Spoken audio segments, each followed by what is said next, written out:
us. Yeah, we don't have the rain right now, but we'll be tracking some snow showers for some, not for many. Yeah, that's right. I'm hoping that we get a little bit of sunshine today. Oh, I like that sound of it. Back to work and back to school. Right. Temperatures going to be falling, dressed for the 30s and 20s. We do have flakes flying, likely south of 5 and 20. That's a good marcation where we could see those flakes. And you look at the snowfall totals, all of it's going to be lake effect. The highest numbers are going to be across Wyoming County, near Java, those areas, getting a good wallop of snow tonight and into Tuesday and Wednesday. Otherwise, it's Wayne County, looking at you, up by Sodas and then east of there as well. Rochester, just a trace to an inch or two. We'll take a look at this 8-day forecast at the end of the show, Brennan. Maybe we'll have those salt trucks out. Ooh. Really for the first time. A couple of swings around the roads. That'll take us to sunrise traffic. We're good to go here on 390, 490, 590 as you're about to head out. Maybe you're going straight to work or dropping the kids off early on in just a little bit for the first day back after the holiday. Be safe out there. We'll check sunrise traffic again during CBS Mornings at 7:25. In other headlines happening today, it is a busy few hours downtown in court, starting with the trial that's beginning for the man accused of shooting at county deputies. That's Alonzo Jones, charged with aggravated attempted murder of a police officer. We're told Jones was found behind the bar at the Carrabba's Italian Grill on West Henrietta Road in June 2022. That day, at the call when deputies tried to de-escalate everything, they say Jones put out a gun and started shooting at them. No one was hit. The trial begins at 9:30.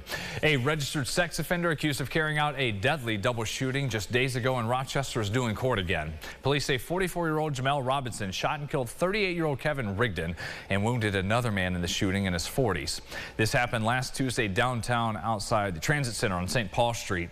Robinson is charged with murder, assault, and weapons crimes. He has a bail application hearing scheduled at 9:30.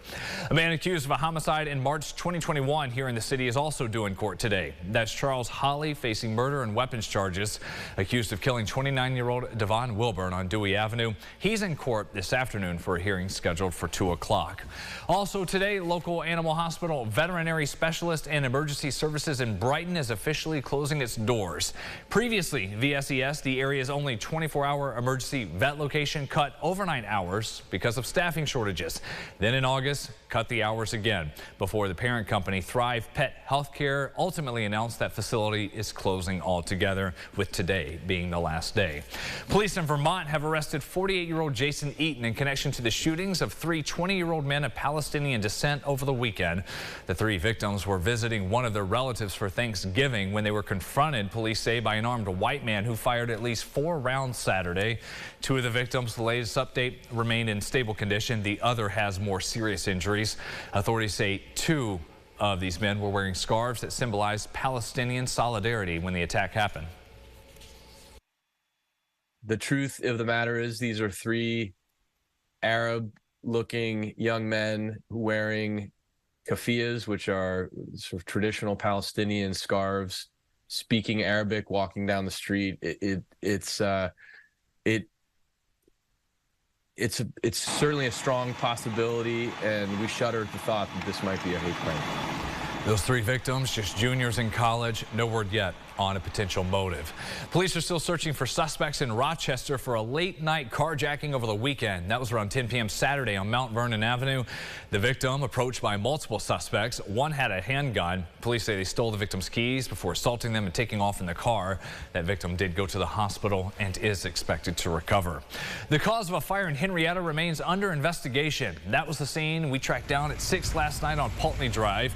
The fire chief tells News 8 the flames sparked in the garage, then spread to the rest of the house and a neighboring home. No injuries reported, but the home where that happened for now is not livable. A final check of your weather headed out the door here this Monday with James. Yeah, back to work and school, and probably winter jacket worthy.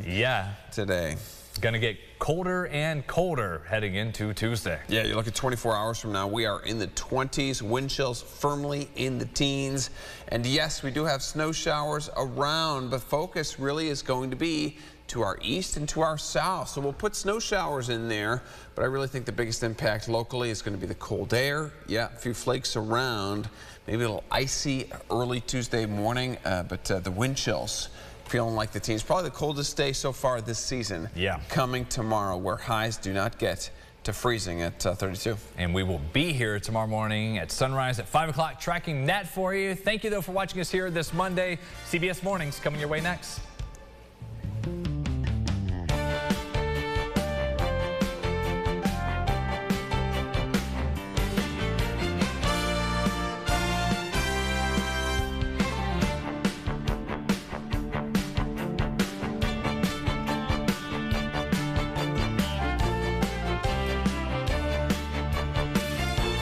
Follow News 8 wherever you are on RochesterFirst.com, Facebook, Twitter, and on our app for news and weather.